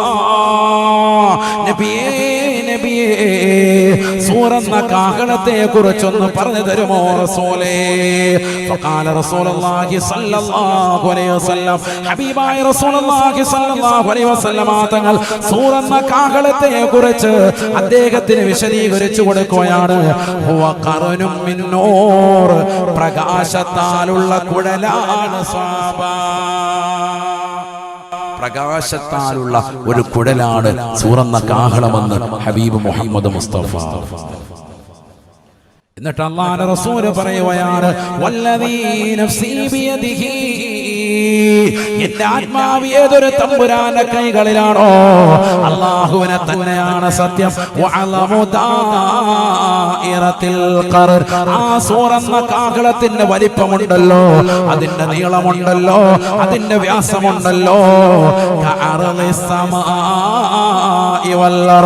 ഏഴാകാശത്തിന്റെ മുകൾ തട്ട് മുതൽ ഏഴാം ഭൂമിയുടെ അടിത്തട്ട് വരെ നിറഞ്ഞു നിൽക്കുന്നതായ വലിപ്പമാണ് അതിനുള്ളത് എന്ന് ഹബീബ് മുഹമ്മദ് മുസ്തഫ. ഏഴാം ആകാശത്തിന്റെ മുകൾ തട്ട് മുതൽ ഏഴാം ഭൂമിയുടെ അടിത്തട്ട് വരെ നിറഞ്ഞു നിൽക്കുന്ന പ്രകാശത്താലുള്ളതാകുന്ന ഒരു കുഴൽ, അതാണെന്ത്? സൂറന്ന കാഹളം, ഹബീബ് മുഹമ്മദ് മുസ്തഫ. അതുകൊണ്ടാണ് 7 ആകാശവും 7 ഭൂമിയിലുള്ള മുഴുവൻ ആളുകളും പേടിച്ചോടുന്നത്. കാരണം എന്താ? ഇത് ഫുള്ള് കവർ ചെയ്ത് നിൽക്കാൻ. നമ്മുടെ ഈ 2 ബോക്സ് സൗദി സൗണ്ട് സിസ്റ്റം ഇത് തന്നെ കേട്ടിട്ട് എല്ലാവരുടെയും ചെവിക്കൽ ഏകദേശം പോയിരിക്കാം, ഇവിടെ ഉള്ളവരുടെ അല്ലേ. ഇതിങ്ങനെ മൊത്തത്തിൽ ഫുള്ള് എല്ലാവരുടെയും ചെവിയുടെ അടുത്തുകൊണ്ട് ഇങ്ങനെ ഒന്ന് വെച്ചാൽ ഇങ്ങനെ ഉണ്ടാവും. നമ്മുടെ എഫ്രം അടിച്ചും ഉറപ്പാണ്. ഇപ്പൊ ഇയർഫോൺ തന്നെ ഡെയിലി ചെവിയിൽ വെച്ചുകൊണ്ട് നടക്കുന്നതാകുന്ന ആളുകളെ കുറിച്ച് പറയുന്നുണ്ട്. എന്ത്? രാത്രിയിൽ പാട്ടൊക്കെ കേട്ടു നടക്കുന്ന ശാസ്ത്രം പറയുന്നുണ്ട്, ക്രമേണ ഒരു 15 കൊല്ലം കൊണ്ട് കേൾവി ശക്തി കുറയും, ശ്രവണപുടത്തിന്റെ ശേഷി കുറയുമെന്ന്. എല്ലാ ദിവസവും പാലാപ്പള്ളിയും വെച്ച് കിടക്കുന്ന ടീമുണ്ട്. രാത്രി എല്ലാ ദിവസവും ഇത് തന്നെ കളി, ഒറ്റ ദിവസം മുടങ്ങൂല, എല്ലാ ദിവസവും പാട്ട് വെച്ചുകൊണ്ട് തന്നെ കിടക്കുക ഇയർഫോൺ. അങ്ങനെ സ്ഥിരമായി യൂസ് ചെയ്താൽ ചിലർ ഫോൺ വിളിക്കാനൊക്കെ ഇതാണ് ഉപയോഗിക്കുക. എന്ത്? എയർപോർട്സ് വെച്ച് അല്ലെങ്കിൽ ഇയർഫോൺ ഒക്കെ വെച്ചിട്ട് തന്നെ എന്ത് ചെയ്യുള്ളൂ. അങ്ങനെ സ്ഥിരം യൂസ് ചെയ്താൽ എന്തുണ്ടാവും? ചെവിക്ക് പതുക്കെ ഒരു 15 വർഷത്തിനുള്ളിൽ കേൾവി ശക്തി കുറയുമെന്ന് ശാസ്ത്രം തന്നെ പറയുക. അപ്പൊ ഒന്ന് ചിന്തിച്ചു നോക്കിയേ, 7 ആകാശഭൂമികൾ നിറഞ്ഞു നിൽക്കുന്നതായ ഈ സൂറന്ന കാഹളത്തിലൂടെയുള്ള ഊത്ത്. സുബ്ഹാനല്ലാഹ്, 3 ഊതൽ ഊതാൻ വേണ്ടി തന്നെ അള്ളാഹു ഒരു മലക്കിനെ പടച്ചിരിക്കാൻ. സയ്യിദുനാ ഇസ്റാഫീൽ അലൈഹിസ്സലാം അദ്ദേഹത്തിന്റെ പണി ഇത് മാത്രമാണ്. മെയിനായിട്ട് ഈ 3 ഊത്ത് ഊതുക. മദ്രസയിൽ പഠിച്ചതല്ലേ, ഇസ്റാഫീൽ അലൈഹിസ്സലാമിന്റെ പണി എന്താണ്? സൂറന്ന കാഹളത്തിൽ ഊതുക. ഈ 3 ഊതൽ ഊതാൻ വേണ്ടി തന്നെ അള്ളാഹു ഒരു മലക്കിനെ പടച്ചു എന്ന് പറയുമ്പോൾ ആ 3 ഊത്ത് വലിയ ഊത്താണ്, നിസാരമല്ല എന്ന് നാം തിരിച്ചറിയാം. അബൂ ഹുറൈറ റളിയല്ലാഹു അൻഹു നിവേദനം ചെയ്യുന്ന ഹദീസിൽ കാണാം ലമ്മാ ഫറഗല്ലാഹു തആല മിൻ ഖൽഖിസ് സമാവാതി വൽ അർദ് ഖലഖസ് സൂർ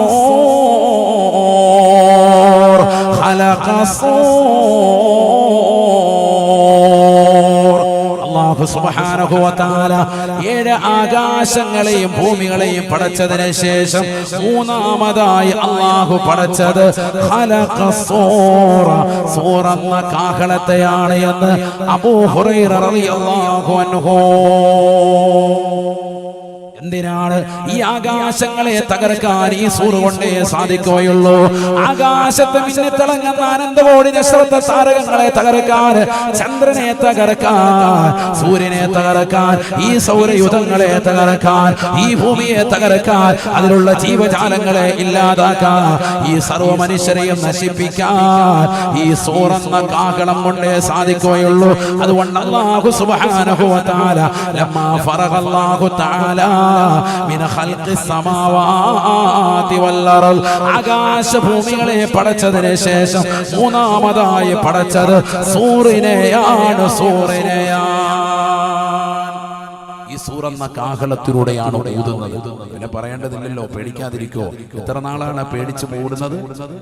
40 വർഷം. 40 കൊല്ലം കഴിയുമ്പോഴാണ് അടുത്ത ഊത്തുതാൻ പറയാ. മൊത്തത്തിൽ എത്ര ഊതലുണ്ട്? 3 ഊതൽ. ഒന്നാമത്തെ ഊത്ത് നഫ്ഖത്തുൽ ഫസ്അ, പേടിപ്പിക്കാനുള്ള ഊത്താണ്. ഒന്ന് അറിയിപ്പ് കൊടുക്കുക. അതോടുകൂടി തന്നെ ചാനലിൽ പോയിട്ട് ആളുകൾ ഓട്ടം തുടങ്ങി. 40 കൊല്ലത്തോളമായി.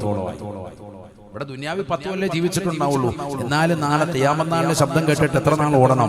40 കൊല്ലം ഓടണം. മനസ്സിലാക്കണം. അതാണ് അതിന്റെ ഭീകരത. സാരല്ല, ശരിക്കും മനസ്സിലാക്കണം. 40 കൊല്ലമാണ് ഓടുന്നത്. ലക്കും ലഗാനും ഇല്ലാതെ ജനങ്ങൾ അങ്ങോട്ടും ഇങ്ങോട്ടും ചാനൽ പോയിട്ട് ഓടുക. 40 കൊല്ലം. ഞാനും നിങ്ങളും. അല്ലാഹു നമ്മളെ കാക്കുമാറാവട്ടെ. നബിയനാ റസൂലുള്ളാഹി സ്വല്ലല്ലാഹു അലൈഹി വസല്ലമ തങ്ങൾ പറയുകയാണ്, അവസാന കാലഘട്ടത്തിലേക്കുള്ള സംഭവമാണ്. അന്ന് പരിശുദ്ധമായ ദീൻ ജനങ്ങൾക്കില്ല. ജനങ്ങൾ മുഴുവനും കള്ളുകുടിയിലാണ്, ലഹരിയിലാണ്, അശ്ലീലതയിലാണ്. ലാ തഖൂമു സ്സാഅ അലാ അഹദിൻ യഖൂലു അല്ലാഹ് എന്ന് പറയുന്ന ഒരാൾ പോലും ഈ ഭൂമുഖത്തുണ്ടാവൂല. അന്നാണ് ലോകം അവസാനിക്കുവായെന്ന് ഹബീബ് മുഹമ്മദ് മുസ്തഫ. റാത്തീബുണ്ടാവൂല, മൗലിദുണ്ടാവൂല, ഖുർആനോദലുണ്ടാവൂല, ദിക്റുകൾ അസ്തമിക്കുന്ന ഘട്ടമാണ്. എല്ലാം നശിക്കുക. അല്ലാഹു അല്ലാഹു അല്ലാഹ് അല്ലാഹു അല്ലാഹു അല്ലാഹ് അല്ലാഹു അല്ലാഹു ഇർഹം അബ്ദുൽ ഖാദിർ ജീലാനി. അല്ലാഹു അല്ലാഹു അല്ലാഹ്. ഇപ്പൊ തന്നെ ലോകം അവസാനിക്കും. അതാ ഞാൻ പറഞ്ഞത്. അല്ലാന്ന് പറയാൻ ഇല്ല ഒരുത്തില്ല. ഉറക്കച്ചില്ല്. അല്ലാഹു അല്ലാഹു അല്ലാഹ് അല്ലാഹു അല്ലാഹു അല്ലാഹ് അല്ലാഹു അല്ലാഹു ഇർഹം അബ്ദുൽ ഖാദിർ ജീലാനി. അല്ലാഹു ഹാദിരി അല്ലാഹു നാദിരി അല്ലാഹു ഷാഹിദി അല്ലാഹു മഈ. റാത്തീബിലൂടെ നമ്മൾ ചൊല്ലിപ്പടിച്ചവരാ. ഇതൊക്കെ നഷ്ടപ്പെടുന്ന ഒരു യുഗം വരും. യുഗം അവസാനിക്കും. ഹബീബ് മുഹമ്മദ് മുസ്തഫ ലാ ഇലാഹ ഇല്ലല്ലാഹ് എന്ന കലിമ പോലും വീടുകളിൽ നിന്ന് ഇല്ലാതാവും. പണ്ട് മഗ്രിബിന് തൊട്ടു മുമ്പ് മക്കളെയും കൊച്ചുമക്കളെയൊക്കെ ചേർത്ത് ഉമ്മമാര് വീടിനകത്തളങ്ങളിൽ സുബ്ഹാനല്ലാഹി വബിഹംദിഹി സുബ്ഹാനല്ലാഹിൽ അളീം വബിഹംദിഹി അസ്തഗ്ഫിറുല്ലാഹ് 100 വട്ടം ചൊല്ലിയിരുന്നു. ആരെങ്കിലും ചൊല്ലുന്നുണ്ടോ? ഒരാളുടെയും വീട്ടിലില്ല. ഒക്കെ പന്ത് കളിക്കാൻ. മഗ്രിബിന് മക്കൾ എവിടെ? ടെറഫിൽ. ഇശായിന് മകൻ എവിടെ? ടെറഫിൽ. സുബൈക്ക് മോൻ എവിടെ? ടെറഫിൽ. വൈകിട്ടാവുമ്പോഴേ കളി തുടങ്ങുക. അല്ലാഹു നമ്മുടെ മക്കളെ കാത്ത് സംരക്ഷിക്കട്ടെ. എന്തൊരു മോശമാകുന്ന സ്വഭാവമാണിത്. നിങ്ങൾ പന്ത് കളിക്കണ്ട എന്നല്ല, പന്ത് കളിച്ചോ. അസറിന് ശേഷം 1 മണിക്കൂർ നിങ്ങൾ പന്ത് കളിക്കും. ശരീരത്തിന് വ്യായാമമാണ്. ആയിക്കോട്ടെ. അത് തന്നെ ഔറത്തുകൾ മറച്ചിട്ട് നല്ല വൃത്തിയായി കളിക്കും. മുട്ടുമുക്കളിന്റെ ഇടയിലുള്ള ഭാഗം ഔറത്താണ്. ഏത് സൈസ് പന്ത് കളിച്ചാൽ അത് എത്ര ഈ പ്രാവശ്യം ഈ തലമുറയോട് പറഞ്ഞിട്ടും പുരുഷന്മാർ ശ്രദ്ധിക്കുന്നില്ല. മുട്ടുപൊക്കൽ ഉൾപ്പെടെ മറച്ചിരിക്കണം, തുട കാണുന്ന രീതിക്ക് വസ്ത്രം ധരിക്കാൻ പാടില്ല, നിക്കറിട്ടുകൊണ്ട് പന്ത് കളിക്കാൻ പാടില്ല, 3/4 ഉള്ളതാകുന്ന വസ്ത്രം ധരിച്ചുകൊണ്ട് നിസ്കരിക്കുമ്പോ നിസ്കാരത്തിന്റെ സമയത്ത് സുജൂദിന്റെ വേളയിൽ തുടയുടെ ഭാഗം വെളിവാകുന്നുണ്ടെങ്കിൽ ഔറത്ത് വെളിവായി നിസ്കാരം ബാത്തിലായി. എന്താ ഈ സമൂഹം മനസ്സിലാക്കാത്തത്? സമസ്യയുടെ സിലബത്തിൽ 10ാം ക്ലാസ് വരെ പഠിച്ചിട്ട് നിനക്ക് ബോധം വന്നില്ലേ? അതോ അറിവുണ്ടായിട്ട് വിവരക്കേട് കാണിക്കുകയാണോ? നിന്റെ നിസ്കാരങ്ങൾ ബാത്തിലാവൂലേ? എന്താണ് ഈ തലമുറ കാണിക്കുന്നത്?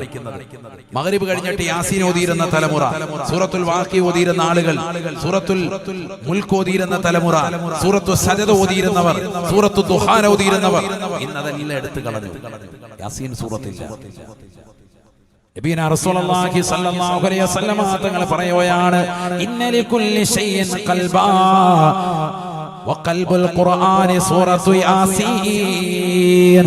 എല്ലാ വസ്തുക്കൾക്കും ഹൃദയമുണ്ട് സ്വഹാബ. വിശുദ്ധമായ ഖുർആനിന്റെ ഹൃദയം യാസീനാണ്, യാസീനാണെന്ന് ഹബീബ് മുഹമ്മദ് മുസ്തഫ. കാന നബിയു സല്ലല്ലാഹു അലൈഹി വസല്ലം അല്ലാഹുവിന്റെ റസൂലിന്റെ പതിവായിരുന്നു പ്രഭാതത്തിലും പ്രദോഷത്തിലും യാസീൻ ഓതുമായിരുന്നു.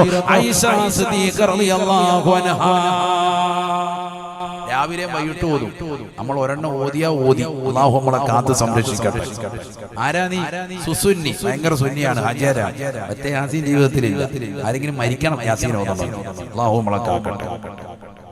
മരണത്തിന് വേണ്ടി മാത്രമല്ല, മരിക്കാൻ കിടക്കുന്നവന്റെ ചാരത്വം മാത്രമല്ല, നിന്റെ സ്വന്തം ജീവിതത്തിൽ പ്രഭാതത്തിലും പ്രദോഷത്തിലും ഉണ്ടാവട്ടെ സൂറത്ത് യാസീൻ ഖുർആനിന്റെ ഹൃദയമാണ്. സൂറത്തുൽ മുൽക്ക് ഖബർ ജീവിതം സന്തോഷം കിട്ടാൻ നബി തങ്ങൾ പഠിപ്പിച്ചു. ഇശാ മഗ്രിബിനിടയിൽ ആരാ ഓതുന്നത്? സൂറത്തുൽ വാഖിയ ദാരിദ്ര്യ നിർമാർജനം വരുത്തി ദുനിയാവ് സന്തോഷമാകാൻ റസൂൽ പഠിപ്പിച്ചു. ആരാണ് കൃത്യമായി പാരായണം ചെയ്യുന്നവർ? പെൺമക്കൾ അധികരിച്ച സ്വഹാബിയായ അബ്ദുല്ലാഹ് ഇബ്നു മസ്ഊദ് റളിയല്ലാഹു അൻഹുവിനോട് നബി തങ്ങൾ പറഞ്ഞു, നീ നിന്റെ ജീവിതത്തിൽ കൃത്യമായി പഠിക്കേണ്ട സൂറത്താണേത്? സൂറത്തുൽ വാഖിയ. നബി തങ്ങൾ പഠിപ്പിച്ചു കൊടുത്തു. അബ്ദുല്ലാഹ് ഇബ്നു മസ്ഊദ് റളിയല്ലാഹു അൻഹു പെൺമക്കൾ അധികരിച്ച സ്വഹാബിയ പഠിപ്പിച്ചിട്ട് പറഞ്ഞു, നിന്റെ പെൺമക്കളെ പഠിപ്പിക്കണം. സഹാബത്തിന്റെ കൂട്ടത്തിൽ പെൺമക്കൾ അധികമുള്ള അദ്ദേഹം പെൺമക്കളെല്ലാം പഠിപ്പിച്ചു ഓതാൻ വേണ്ടി പറഞ്ഞു. മോചിത്രയിൽ ഒരുമിച്ച് കൂടിയ പ്രിയപ്പെട്ട സഹോദരിമാരോട് സ്നേഹത്തോടുകൂടി ഓർമ്മപ്പെടുത്താൻ, ഒരു ദിവസം പോലും ശുദ്ധിയുള്ള കാലയളവിൽ നിങ്ങൾക്ക് വിട്ടുപോകാൻ പാടില്ല സൂറത്തുൽ വാഖിയ. അല്ലാഹു ഓതാൻ തൗഫീഖ് തരട്ടെ. എല്ലാ സൂറത്തും ഓതണം, പ്രത്യേകിച്ച് സൂറത്തുൽ വാഖിയ. പുരുഷന്മാര് അഥവാ വിട്ടുപോയാലും നിങ്ങളുടെ ജീവിതത്തിൽ വിട്ടുപോകാൻ പാടില്ല. അവർ ഓതണ്ടായിരുന്ന അർത്ഥത്തിലല്ല, പുരുഷന്മാരും ഓതണം. അഥവാ അവർ വിട്ടുപോയാലും നിങ്ങളുടെ ജീവിതത്തിൽ വിട്ടുപോകാൻ പാടില്ലാത്തൊരു സൂറത്തുണ്ടെങ്കിൽ ഇത് സൂറത്തുൽ വാഖിയ. ദാരിദ്ര്യ നിർമ്മാർജ്ജനം. അല്ലാഹു തൗഫീഖ് നൽകട്ടെ. പകലന്തിയോളം പാടത്തും പറമ്പത്തും പട്ടിണി കിടന്നുകൊണ്ട് പണിയെടുക്കുന്ന പ്രിയപ്പെട്ട ഭർത്താവിന് സാന്ത്വനം നൽകാൻ, അദ്ദേഹത്തോടൊപ്പം ചേർന്ന് നിൽക്കാൻ നിന്റെ സൂറത്തുൽ വാഖിയ കൊണ്ട് പ്രചോദനദായകമുണ്ടാവട്ടെ. അല്ലാഹു തൗഫീഖ് നൽകട്ടെ. ഞാൻ പറഞ്ഞു വന്നത്, ദിക്റില്ല, സലാത്തില്ല, ഇബാദത്തില്ല, ഇതൊക്കെ കുറഞ്ഞുപോയി. മഗ്രിബിന്റെ സമയത്ത് നമ്മൾ പന്തും കളിച്ച് റോഡിൽ കിടക്കാൻ, കുട്ടികളൊക്കെ രാത്രിയിൽ ഇങ്ങനെ കരയാനുള്ള കാരണം റസൂലുള്ളാഹി പറയുന്നത്, ഇദാ ഗറബത്തി ശംസു യന്തശിറു ശയാതീനു. മഗ്രിബിന്റെ സമയമായാൽ കുട്ടികളെ പുറത്തിറക്കരുത്, പിശാച് പാറിക്കളിക്കുന്ന സമയമാണ്. ഫഖ്തഫു സിബിയാനകും, നിങ്ങളുടെ ചെറിയ മക്കളെ നിങ്ങൾ പിടിച്ചു വെക്കണം. വഹ്ബിസു മവാശിയക്കും, നിങ്ങളുടെ നാൽക്കാലികളെ അതിന്റെ ആലയിൽ കൊണ്ടുപോയി ബന്ധിക്കുകയും വേണം. വീട്ടിൽ പശുവുണ്ട്, പോത്തുണ്ട്, കിടാവുണ്ട്, അതൊക്കെ ഉണ്ടെങ്കിൽ എന്ത് ചെയ്യണം? ആടൊക്കെ വളർത്തുന്ന ആളുകൾ മഗ്രിബിന് മുമ്പ് തന്നെ അതിനെ കൊണ്ടുവന്ന് കൂട്ടിൽ കയറ്റി ബന്ധിക്കണം. ആര് പറഞ്ഞു? ഹബീബ് മുഹമ്മദ് മുസ്തഫ. ഇല്ലെങ്കിൽ അതിനൊക്കെ എന്ത് ബാധിക്കും? പിശാചികത ബാധിക്കും. ചെറിയ കുട്ടികൾക്കും പെട്ടെന്ന് പിടിപെടും. അതുകൊണ്ട് ഫഖ്തഫു സിബിയാനക്കും, മഗ്രിബിന് മുമ്പ് തന്നെ, സൂര്യൻ അസ്തമിക്കുന്നതിന് മുമ്പ് തന്നെ കുട്ടികളെ വീട്ടിനുള്ളിൽ കയറ്റണം. ഹബീബ് മുഹമ്മദ് മുസ്തഫ. റസൂലുള്ളാഹി പറഞ്ഞു. നമ്മളിതൊന്നും കേൾക്കുന്നില്ല. നമ്മൾ മഗ്രിബിന്റെ സമയമാകും എവിടെയാ? നമ്മൾ പാർക്കിലാണ്. നമ്മൾ മഗ്രിബിന്റെ സമയമാകുമ്പോ ബീച്ചിലാണ്. നമ്മൾ മഗ്രിബിന്റെ സമയമാകുമ്പോ മാളിലാണ്. നമ്മൾ മഗ്രിബിന്റെ സമയമാകുമ്പോ പർച്ചേസിംഗിലാണ്. അതുകൊണ്ട് എന്ത് പറ്റി? രാത്രിയിൽ എല്ലാം കഴിഞ്ഞ് കുഴിമന്തി കിഴിപൊറോട്ടയും കഴിച്ച് വീട്ടിൽ റൂമിൽ വന്ന് കയറുമ്പോ മക്കൾ കടന്ന് കരച്ചിലോടെ കരച്ച് ശൈത്താനീയത്തായി. കുട്ടികൾക്ക് പൈശാചികത ഉടലെടുത്തു. കാരണം മഗ്രിബിന്റെ സമയത്ത് നീ നിരത്തിൽ തെണ്ടാനിറങ്ങിയതാണ്. അതുകൊണ്ട് കുട്ടികൾക്ക് പൈശാചികത പിടിപെട്ടു. ഒരിക്കലും മഗ്രിബിന്റെ സമയത്ത് ചെറിയ കുട്ടികളുമായി പുറത്തിറങ്ങരുത്. ഹബീബ് മുഹമ്മദ് മുസ്തഫ റസൂലുള്ളാഹി പഠിപ്പിച്ചതാണ് സല്ലല്ലാഹു അലൈഹി വസല്ലം. നമ്മൾ ആ സമയത്തിരുന്ന് വീട്ടിൽ എന്ത് ചെയ്യണം? ദിക്ർ ചൊല്ലണം. സുബ്ഹാനല്ലാഹി വബിഹംദിഹി സുബ്ഹാനല്ലാഹിൽ അലീം വബിഹംദിഹി അസ്തഗ്ഫിറുല്ലാഹ്. നഷ്ടപ്പെട്ടു പോയത് കൊണ്ടാണ് ഈ അപകടം. ഇന്നത്തെ തലമുറയിൽ മക്കള് പിഴച്ചുപോയി. എത്ര ഉമ്മമാരാണ് എല്ലാ ദിവസവും രാവിലെ റൂഹ് ബയാൻ മജ്‌ലിസിൽ വിനീതനോടൊപ്പം പങ്കെടുക്കുന്ന 10,000-കണക്കിന് ഉമ്മമാരിൽ 1000-കണക്കിന് ഉമ്മമാർക്കും കണ്ണീരോടുകൂടി പറയാനുള്ള ഒരേ ഒരു സങ്കടം ഇത് മാത്രമാണ്. എന്താ പറയുന്നത്? മക്കൾ ഉസ്താദെ കള്ളുകൂടിയല്ല, മകൻ കള്ളുകൂടി, മകള് ഇന്നും ഈ വാദിന്റെ മജ്‌ലിസിൽ വരുന്നതിന് മുമ്പ് ഒരു ഉമ്മ എന്നോടൊപ്പം വന്ന സ്നേഹിതനെ സഹോദരനെ ഫോൺ വിളിച്ചിട്ട് പറഞ്ഞു, ഉസ്താദിന്റെ കയ്യിലൊന്ന് കൊടുക്കണം, വളരെ അത്യാവശ്യമാണെന്ന് പറഞ്ഞ് പകല് മുഴുവൻ വിളിച്ച് നിർബന്ധിച്ച് അവസാനം പയ്യൻ ഫോൺ തന്ന് വാങ്ങിച്ചു നോക്കിയപ്പോൾ പറയുന്നത് സങ്കടം എന്താ? എന്റെ മകള് 9ാം ക്ലാസ്സിൽ പഠിക്കുന്ന കുട്ടി പ്രണയത്തിലാണ്, ചെറിയ മകളാണ്, പ്രണയത്തിലാണ്. സഹോദര സമുദായത്തിൽപ്പെട്ട ചെറുപ്പക്കാരനുമായിട്ടാണ് പ്രണയം. എത്ര പറഞ്ഞിട്ട് മാറുന്നില്ല. മദ്രസയിലൊക്കെ പഠിച്ച കുട്ടിയാ, ബോധവും ബുദ്ധിയൊക്കെ ഉള്ള മോളാണ്. പക്ഷെ അവൾ അതിന് അഡിക്റ്റായി പോയി. എന്ത് പറഞ്ഞിട്ടും അവൾ അതിൽ നിന്ന് മാറുന്നില്ല. നമ്മുടെ സമുദായമായിരുന്നെങ്കിൽ വിവാഹം എങ്ങനെയെങ്കിലും ചെയ്തു കൊടുക്കുക. ഇത് നമ്മുടെ സമുദായമല്ല. 9ാം ക്ലാസ്സിൽ പഠിക്കുന്ന ഒരു മകളാണ്, മൈനറായ ഒരു കുട്ടിയാണ്. ചിന്തിക്കണം, എവിടെയാണ് ലോകം എത്തിപ്പെടുന്നത്? ആ ഉമ്മയുടെ മനസ്സിലെ നീറ്റല് എന്നിന് കെടും എന്ന് ചിന്തിക്കും. എന്ത് ചെയ്താൽ രക്ഷപ്പെടും മക്കളും? ഇതൊക്കെ നമ്മുടെ കുടുംബാന്തരീക്ഷങ്ങളില്ലേ? പലരും ഇതൊന്നും പുറത്തു പറയുന്നില്ല. അവനവന്റെ വീടിന്റെ അകത്തലങ്ങളിൽ നടക്കുന്ന പ്രശ്നങ്ങൾ പുറത്തു പറഞ്ഞാൽ നാറ്റക്കേസാണ്. അത്രയേറെ പ്രശ്നങ്ങളാണ് വീട്ടിൽ. മക്കളെ പിഴച്ചു കൊണ്ടുപോയിരിക്കുന്ന കാലഘട്ടം. പറഞ്ഞാൽ അനുസരിക്കാത്ത മക്കൾ, ഒരു ദീനുമില്ല, ഖുർആനോത്തില്ല, നിസ്കാരമില്ല, ഇബാദത്തില്ല, മദ്രസയിൽ പഠിപ്പിച്ച കാര്യങ്ങൾ പോലും വീട്ടിൽ ഒരു വേള പോലും വായിക്കുന്നില്ല. എന്നാ വല്ല അറിയാവുന്ന നിലയ്ക്ക് ജീവിക്കുക. അല്ലാഹു നമ്മുടെ മക്കളെ കാത്ത് സംരക്ഷിക്കട്ടെ. നമ്മൾ കണ്ടില്ലേ, മലപ്പുറം ജില്ലയിൽ തന്നെ കഴിഞ്ഞ വർഷം വളാഞ്ചേരി എന്ന് പറയുന്ന പ്രദേശത്തേക്ക് തൊപ്പി എന്ന് പേരുള്ള ഒരു ചെറുപ്പക്കാരൻ വന്നപ്പോ അവന്റെ പിന്നിൽ ഒരുമിച്ച് കൂടിയത് 5 വയസ്സ് മുതൽ 25 വയസ്സ് വരെയുള്ളതാകുന്ന ഈ നാട്ടിലുള്ളതാകുന്ന മുസ്ലിം സമുദായത്തിലെ ചെറുപ്പക്കാരാണ്, യുവാക്കളാണ്, യുവതികളാണ്. ഈ അടുത്ത് ഒതുക്കുങ്ങളിലേക്ക് വന്നപ്പോൾ നാട്ടിലുള്ളതാകുന്ന നല്ല സൽബുദ്ധരാകുന്ന ആളുകൾ ഇടപെട്ടിട്ട് പറഞ്ഞു, ഇവിടെ കാലുകുത്താൻ ഞങ്ങൾ സമ്മതിക്കില്ല, കാരണം മക്കളെ പിഴപ്പിക്കുന്നവനാണവനെന്ന് പരസ്യമായി പറഞ്ഞിട്ട് എതിർത്ത് മാറുന്നു. എന്തുകൊണ്ടാണ്? അവർക്കറിയാം നമ്മുടെ തലമുറകൾ നഷ്ടപ്പെട്ടു പോകണം. ഇവന്റെ വായിൽ നിന്ന് വരുന്നത് മുഴുവനും അശ്ലീലതയാണ്. വായിൽ നിന്ന് വരുന്ന മുഴുവൻ അശ്ലീലത. എല്ലാ ദിവസവും ലൈവ് ചെയ്യാൻ, എന്നിട്ട് ആ ഫേസ്ബുക്ക് ലൈവിലൂടെ ഉലമാക്കളെ, പണ്ഡിതന്മാരെ, സാധാരണക്കാരെ എന്ന് വേണ്ട എല്ലാവരെ കുറിച്ചും അനാവശ്യമാകുന്ന കമന്റുകൾ രേഖപ്പെടുത്തി നമ്മുടെ മക്കളുടെ ഹൃദയാന്തരങ്ങളിൽ ഉറങ്ങിക്കിടക്കുന്നതാകുന്ന പൈശാചികതയെ തൊട്ടുണർത്തുന്നതാകുന്ന പ്രവണതയാണ് ആ സഹോദരൻ നടത്തിക്കൊണ്ടിരിക്കുന്നത്. ഇതൊക്കെ ആരാണ് കുറ്റക്കാര്? നമ്മളിത് പറയുമ്പോഴും 5 വയസ്സ് മുതൽ 25 വയസ്സ് വരെയുള്ളതാകുന്ന മക്കൾ അവിടെ ഒരുമിച്ച് കൂടി. ആരുടെ മക്കളാ? മുസൽമാന്റെ മക്കൾ, കാക്കാമാരുടെ മക്കൾ, നമ്മുടെയൊക്കെ മക്കൾ. ആരാണ് ഇവിടെ കുറ്റക്കാർ? 5 വയസ്സുള്ളതാകുന്ന കുട്ടിയുടെ കൈകളിലേക്കും 1.5 വയസ്സുള്ളതാകുന്ന മകളുടെ കൈകളിലേക്കും മൊബൈൽ ഫോൺ തേടിപ്പിടിപ്പിച്ച് ടാബും അവൾക്ക് വേണ്ടുന്ന മൊബൈൽ ഫോണും കൊടുത്ത് വീടിന്റെ അകത്തലങ്ങൾ മാറിയിരുന്നുകൊണ്ട് കാമുകരുമായി സ്വത പറയുന്ന മുസ്ലിം സമുദായത്തിലെ സഹോദരിമാരുള്ള കാലഘട്ടമല്ലേ ഇത്? സ്വന്തം ഭാര്യയുടെ സൗന്ദര്യം ചുക്കിച്ചുളിയുമ്പോ മറ്റുള്ള പരപുരുഷന്മാരുമായിട്ട് പരസ്ത്രീകളുമായി ബന്ധം പുലർത്താൻ തയ്യാറായി നിലകൊള്ളുന്ന മുസ്ലിം സമുദായത്തിലെ യുവാക്കളുള്ള കാലഘട്ടമല്ലേ ഇത്? മക്കളെങ്ങനെ പിഴയ്ക്കാതിരിക്കും? മക്കളെ കുറ്റം പറഞ്ഞിട്ട് എന്ത് കാര്യം? 5 വയസ്സ് മുതൽ 25 വയസ്സ് വരെയുള്ളതാകുന്ന ഇത്തരത്തിലുള്ള മക്കൾ ഒതുക്കുങ്ങളിലേക്ക് ഒരുമിച്ച് കൂടണമെങ്കിൽ, മലപ്പുറം ജില്ലയിലെ ഒരു ഭാഗത്ത് അത്രയേറെ മുസ്ലിം മക്കൾ ഒന്നു ചേരണമെങ്കിൽ അവരുടെ രക്ഷിതാക്കളെയാണ് ആദ്യമായി പാഠം പഠിപ്പിക്കേണ്ടത്.